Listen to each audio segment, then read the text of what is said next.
What's up everyone? Michael here with Johnny Appleseed Organic, and today we are going to be cooking with Ethiopian kale.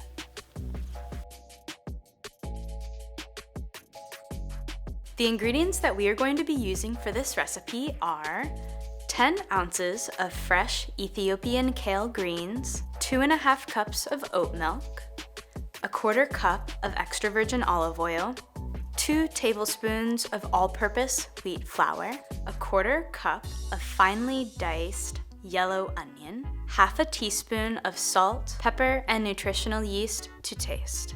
To begin cooking this meal, you're going to start by cutting your Ethiopian kale greens. After that, you are going to take those greens and put them into a colander and steam those greens over some boiling water for around 3 to 5 minutes.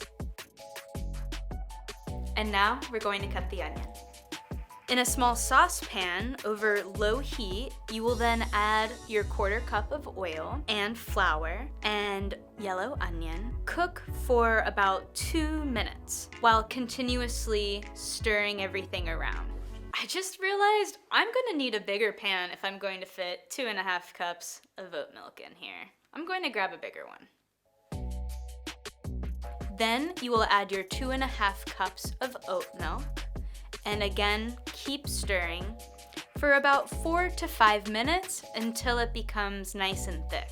Then you will add your salt and pepper and nutritional yeast to taste. From there, let it cool a little bit.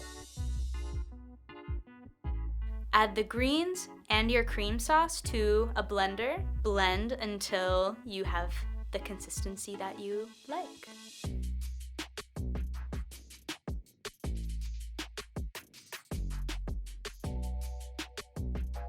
Thank you so much for watching, guys. If you enjoyed this video, please subscribe to our YouTube and check out our Facebook, Instagram, and Twitter.